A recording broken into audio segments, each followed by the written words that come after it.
Hello, wizards, warlocks, and warriors. Welcome to Multiverse. So, the previous times we mentioned how basically for a short time I had a whole bunch of games that I could play: Baldur's Gate, Baldur's Gate 2, Icewind Dale, Planescape Torment, Fallout 1 and 2. And then there was a drought of game. Basically, I had a lot of games very, very quickly, but I didn't realize at the time that computer role-playing games, were not released all that often. Like I could easily have played a new game every month, if not more.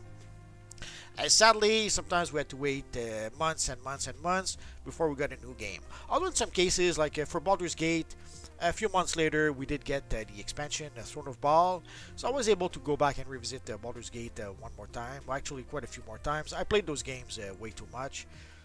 And later on, also there was the expansion for Diablo 2, Lord of Destructions. So at least there were expansions that would be released from time to time. But for games themselves, sadly, sometimes we had to wait quite a while before we would get a new game.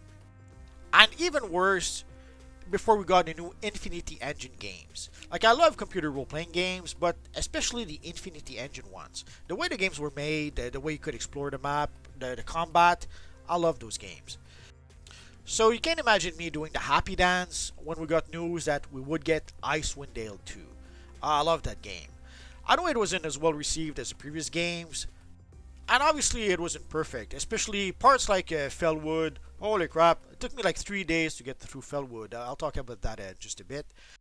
But this was pretty much the last D&D game we got from BioWare and Black Isle Studio.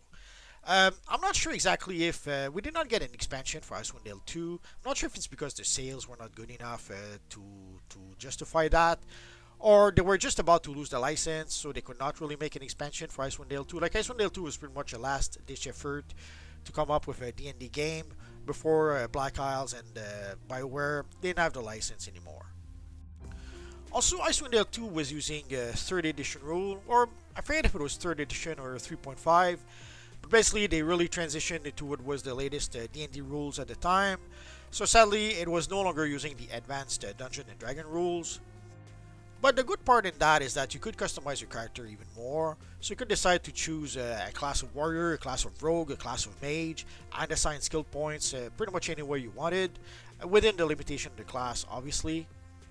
And overall, Icewind Dale 2 has a few places where it was pretty tough. You needed either a good group, or you needed to be familiar with D&D or with the Infinity Engine games in order to be able to pull through.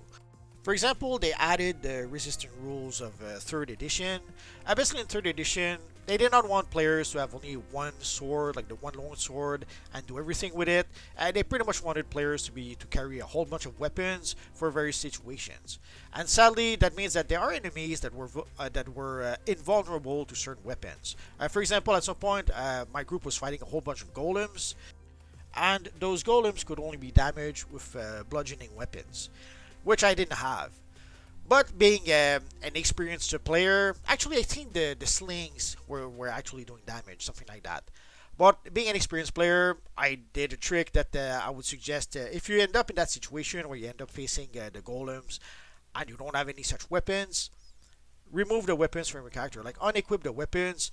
And basically what I did is that I went with my bare fist. I did not have a monk in the group, but I had my fighter and my barbarian go toe to toe with the evil golem with their bare fist, and I think my mage was helping them with the sling. The sling probably didn't do all that much, but basically with the bare fist and the healers trying to keep the fighters alive, we were able to get through those evil golems. So there were a few places that were kind of tough, but also there were a few places where they tried to have some sort of puzzles where the only way to be able to get through would be to solve the puzzle somehow. I guess they wanted players to be able to get through not just with fighting, but again to solve a few, let's say a few puzzles. For example, there's this place called Fellwood where you literally get lost, unless you have Wilderness Lore. They tried also to give to make certain abilities like Wilderness Lore useful. So in order to be able to orient yourself within Fellwood, you had to use Wilderness Lore to know where to go. Although the first time I played the game was with my Mage Thief, and I did not have Wilderness Lore with my Mage Thief. Amongst all the skills I took, Wilderness lore did not seem to be all that important. And sadly, for that part of the game, it was very important. It took me literally 3 days to get through that darn wood. I tried a few things. I would try to leave like hints, like I would try to leave a helmet, and then I would go to the woods. But sometimes by the time I would get back to the helmet, maybe the helmet was gone. So it was a nightmare to try to get through the woods. It took me literally 3 days. Not just like I played one day and then 3 days later I played again. 3 days of constant playing in order to be able to get through that wood. And when you looked at the forums, a lot of people didn't like Fellwood. So it was, I guess I would give them an A for effort to try to do something different and to try to make wilderness lore useful. But a lot of people didn't enjoy that part of the game.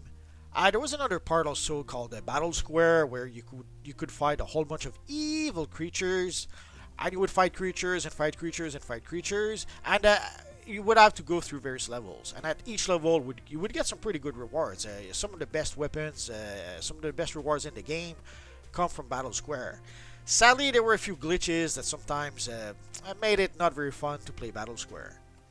One of the reasons why, sadly, sometimes the game would crash. So if the game crashed while you were playing Battle Square, you pretty much had to restart. Either that, or sometimes there's some enemies that could teleport, and sometimes they would teleport away to where your party was.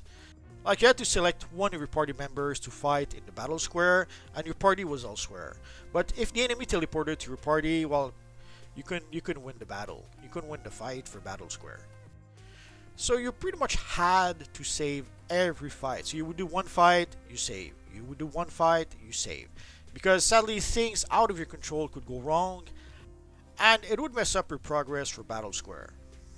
So there were a few issues, sadly, with Icewind Dale 2, but it still was a great game. I had a lot of fun playing that game. It was fun to play D&D in the Infinity Engine game one last time. But sadly again, after Icewind Dale 2, I had to wait for the next game, and it took quite a while. For a few years, for like 2-3 years, I pretty much replayed Baldur's Gate 2, Icewind Dale 2. I replayed those games over and over because there wasn't really a new game that I really was interested in. And then came Dragon Age. That came out of pretty much nowhere. I wasn't really planning on buying that game at all. I just went to the store, got a new laptop at the time, and then saw Dragon Age on the stand. And it really stood out on the stand compared to other games. Basically, the white background really make it stand out. Although, ironically enough, I did not buy the version with the white background. I bought the steel box. I think the steel box had something like the dragon armor and a few other extras included into the metal box. So that's the one I got. I figured if you gotta go, let's go all the way. And I loved it. It was a great game. It was the kind of game where we'd been waiting for pretty much since the Infinity Engine games were gone. We needed something to be able to replace Baldur's Gate, and this was it. This was pretty much the spiritual successor to Baldur's Gate. From what I understand, dealing with Wizards of the Coast when they were making those D&D games was a nightmare. So at some point, BioWare decided no more. They decided to make their own D&D game with Dragon Age. They did the same thing also with Star Wars games. Like apparently dealing with LucasArts was a nightmare. So they decided to make a Mass Effect, which was pretty much their own attempt to make a Star Wars type of game. Ironically enough, they did go back to make a Star Wars game with the Old Republic. But anyway, so Dragon Age was pretty much their own version of D&D, and I would say it was a bit even better than D&D at the time. And at first, I experimented a bit with diverse classes. So I created a noble human warrior to start with. I played a bit. Then I tried out with an elf. I played a bit. And then when I tried an elf, I think it was an elf mage. Holy crap! I played and kept on playing, and I was done experimenting at that point. You start the game as a mage in the Tower of Ice Sorcery. Basically, they have those towers where they train mages and make sure that the rogue mages don't go crazy and kill people. So they make sure that every mage is being trained, which was kind of reminiscent a bit of Dragonlance. And I loved the Dragonlance. The whole bit with Raceland, with the Tower of Ice Sorcery, and then choosing their robes. That was awesome. They didn't quite have that. Like, you didn't have to choose a red robe or a black robe in Dragon Age. But still, early on, you had to train in the Tower of Ice Sorcery, and then you had to take the test before you could go out in the world. I loved it. The story was very surprising. There was a lot of twists and turns, a lot of unexpected things would happen, and the NPCs. You had some great NPCs, not just in the world, but also NPCs that you could gather in your party. As opposed to Baldur's Gate, though, you had a party of four. In Baldur's Gate, you had a party of six. Here, they restricted that to a party of four, which was fine. It was enough. Having three companions was more than enough. And I loved it so much that I played it on PC when it was first released. But then when I got my PS3, my PlayStation 3, I bought it again for PlayStation 3, and I played it again. I played it again quite a few times actually. And then we had Dragon Age 2, which sadly was a bit disappointing. The game itself wasn't bad. I wouldn't say it was a bad game, although they would reuse assets a whole lot. From what I understand, they had a very short window to make that game, and the solution they had was to pretty much reuse the same maps over and over and over, and also restricts pretty much the whole adventure to a single city, Kirkwall. So they could reuse the city over and over. They had like a one map with some caves that it would reuse for every single caves. It was a bit. You could tell that they had no time to make that game, so they had to cut corners somewhere. And reusing a lot of assets was their solution. Although somehow they didn't have much time, but still they took the time to redesign everything. It's a bit strange sometimes. I've seen that on a few projects. Like there's this projects where we did the first season, and then when we got the second season, our budget was cut in half, and we only had half the budget of the first season. But somehow they still managed to spend a whole bunch of money to pretty much redesign everything, even though we didn't have all that much money to begin with. Oh well. So in Dragon Age 2, they've pretty much redesigned everything, but they pretty much they did what they often do. Sadly, they tried to reinvent the wheel with the second game. You would figure that they had a hit with Dragon Age Origins. Continue with that. Keep the same engine, keep the same designs, and just create more content, more stories that happens in that world. But no, they had to pretty much reinvent everything. Even the combat. The combat was fast paced. Well, if you played as a rogue, the combat was fast paced. If you played as a fighter, holy crap, was it slow. At least at first. Eventually, when you gain a few abilities, the combat is a bit quicker for the fighter. But when you start with the rogue, like I started the game with the rogue, and holy crap, the fighting was so fast with the rogue that when I was fighting with the fighter later on, I thought I was fighting in slow motion. So sadly, with Dragon Age 2, they decided to reinvent everything, and the fans didn't like that. Basically, they had great sales the first week, and then sales went down a cliff. And the sales went down so much that I think they released one DLC, and afterwards they cancelled the DLC they were planning to release after that because the sales just didn't justify that. And then later on we had Dragon Age Inquisition, where once more they tried to reinvent the wheels. They did not go back to Dragon Age Origins. They created again a totally different game. Basically, Dragon Age 1, Dragon Age 2, and Dragon Age 3 are three very different games. The only thing is that they all happen in the Dragon Age universe. It's the best way I can explain it. Dragon Age Inquisition was kind of fun. Although, if you had I think at the time you could play it on PS3 and PS4. If you had a PS4, you could play the game fine. I have a friend who had a PS3, and he was not a happy guy. Let's say that he had a lot of issues with the game at the time. Although nowadays you can play it on PlayStation 5, so I did not try it on PlayStation 5, so I'm not sure if it is much better than on PlayStation 4 or just the same. I guess I'm gonna have to try it out at some point. And we do have Dragon Age Dreadwolf that's coming up someday. Sadly, it's been delayed and delayed and delayed. They've announced it a long time ago. At some point, I think it was supposed to come out this summer. Obviously, it didn't happen.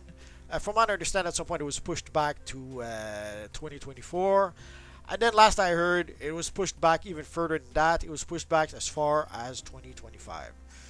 So sadly, we're still going to have to wait quite a bit. And also, there was a whole bunch of changes at BioWare. There was a lot of layoffs recently, so that might have something to do with that. Also, I saw some rumors that the release of Baldur's Gate 3 convinced BioWare to push back Dragon Age because Apparently, it was nowhere near as good as Baldur's Gate 3, which was embarrassing apparently for the devs. Another game I played for a bit was Kingdom of Amalur Reckoning.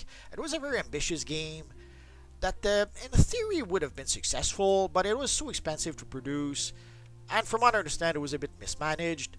That despite selling well enough, it didn't sell enough to make up for how much it cost to produce. It's sad, but that happens sometimes. Another game that was fun to play was Dragon's Dogma. The fighting was pretty fun, especially when you fought against bosses. When you fought big bosses like the Cyclopses or the Chimera, or you could literally climb on top of those creatures. It was a fun bit.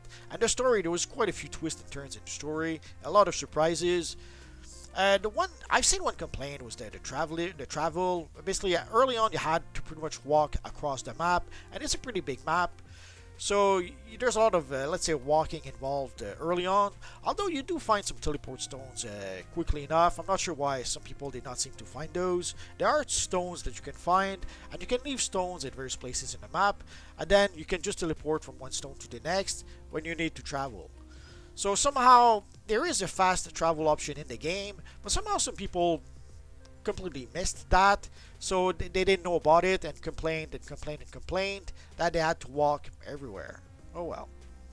And there was an expansion released. The expansion was pretty fun and added a lot to the game. And now we've been waiting and waiting for Dragon's Dogma 2. It was announced some time ago, so I think it is going to be released next year. But I haven't seen the latest news, so if it has been delayed again, I'm not aware of it. Hopefully, we do get Dragon's Dogma 2 soon. I guess we're gonna have to wait and see for that. And the other games I played were games like Dungeons and Dragons Online. I had tried EverQuest a little bit. Like, I had friends who had the EverQuest account, and they had me try EverQuest for like 5-6 levels. I wasn't too crazy about that. But then when we had Dungeons and Dragons Online that was released, yeah, I had to give it a try, and it was a fun bit. I played it for a bit. But sadly, at some point, we had Lord of the Rings Online, and I switched to playing Lord of the Rings Online instead. So after DDO, I played Lord of the Rings Online, which was a fun game. Also, I had a couple of friends who basically we were playing together. We made a party together, and we would group together and play together, and it probably added a lot to the game. Although the game by itself was pretty fun, playing as a hobbit and having to deliver pies in the Shire, that was a fun bit. You felt like you were part of the story of Lord of the Rings, even though you were kind of the story of the Lord of the Rings was happening within the game, but you had like sort of a side quest that was running in parallel to the main storyline. And it was a really fun bit. Once in a while, you would cross paths with some of the characters. Like I think in Bree, we crossed paths with Aragorn. So it was a fun bit for a while. I stopped playing Lord of the Rings Online because at some point I started playing a game called DC Universe Online, and I didn't have the time to play two MMOs at the same time at the time. So I pretty much stopped playing Lord of the Rings Online and started playing DC Universe Online. And the rest is history. Although there was a point where I did have a little crisis of faith, I wasn't sure if I wanted to play DC Universe Online anymore. Basically, during the summer of Origin Crisis, there was a lot of gatekeeping going on, so trying to play the endgame content was almost impossible. When you tried to join a group, the group would inspect your character, and if you did not have the latest mods or the latest gear, they would kick you out. I can already hear some of you guys saying, the solution is obvious. Create your own group. When you try to create your own group, people will inspect your character, see that you didn't have the latest gear or the latest mod, and they would leave the group. So during the time of Origin Crisis, playing DC Universe Online was, let's say, a bit frustrating. Also, we had the first season of PvP at the time, and holy crap, it was a nightmare. They had decided on a system where when you played PvP, you had to win your match, otherwise you would not get any marks. And also the missions would be loot locked, so you would play your match and then be loot locked until the next day, unless you used replay badges. And I was a bit of a foolish fool. That first day I played my matches, won no problem. But then the next day when I tried to play, when I went back to play PvP, I would be facing guys that were in full vengeance gear, and basically they had the top gear at the time. And I kept on facing guys with the top gear, and even worse. At the time, we had a new power that was Rage. That was a tank power. I was playing as a controller, so basically I was a controller versus a tank, and in PvP tanks had a huge advantage over controllers. And also at the time, Rage was the newest power, but also it was the most OP power in the bunch. So trying to earn my marks to be able to purchase the gear, the PvP gear, was a nightmare. I had to play matches, and also the matchmaking was a mess. The matchmaking was supposed to match you with people of your same skill or same level or same. It didn't work at all. It kept on matching me against rage tanks that were in full vengeance gear. So it was, let's say it was a long process to be able to earn the marks I needed to be able to get the full vengeance gear. And by the time I got the full vengeance gear, yeah, PvP became much easier. There was this time where half a dozen players jumped me in the PvP open world, and I wiped the floor with them. But by the time I reached that point, I was a bit heartbroken. I was a bit tired of PvP. I didn't really want to play PvP after that.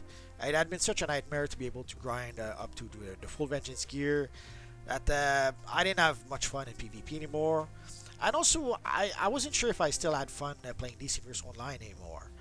So I tried other games. I went to play a whole bunch of other games. I tried Terra Online. I didn't really like it. I tried Rift Online. I tried Defiance. Defiance was a fun shooter. And I remember watching the TV show at the time. It was kind of cool. But at the end of the day, none of those games could replace DC Universe Online. So when we got the Sons of Trigon, luckily Sons of Trigon was nowhere near as bad as Origin Crisis. So I went back to playing DC Universe Online, and I've been playing it ever since. Although there's one summer where I played Neverwinter's quite a lot. Overall, Neverwinter was a fun distraction, but the system is very convoluted, and it's a bit of a mess. So it's supposed to be D&D, but it's not really D&D. They tried to adapt to D&D for an MMO game, and they tried to make it more of an MMO game than a D&D game. So you kind of lose the flavor of D&D. They did something similar with DDO, like Dungeons and Dragons Online. They tried to tweak the game so that it would fit within the MMO context, but it was still D&D at the end of the day with Dungeons and Dragons Online. With Neverwinter, they changed it so much that it didn't really feel like playing D&D anymore. Although they added a whole bunch of content and DLC later on, so maybe things are better now. I guess I'm gonna have to give it a try to try it again at some point. We're gonna have to wait and see. So there we go, guys. So this should give you, let's say, a good idea of the kind of background I have when it comes to gaming. And what about the future? What are we going to see in the future? Obviously, there is Baldur's Gate 3 that was just released. Like, as I'm recording this, I'm downloading the game, and I still have 4 hours left to wait. So we'll obviously cover Baldur's Gate 3. But Baldur's Gate 3 is very, very different than Baldur's Gate 1 and 2. So if you play Baldur's Gate 3 and decide to go back and play Baldur's Gate, you might be completely lost because Baldur's Gate uses advanced Dungeons and Dragon rules as opposed to Baldur's Gate 3, which uses 5th edition rules. So I will probably go back and make videos about Baldur's Gate 2, like even Icewind Dale, so that if you decide to go back and play those games, you will not be completely lost. You will have at least some basic information about how those games are different from Baldur's Gate 3. I guess we're gonna have to wait and see.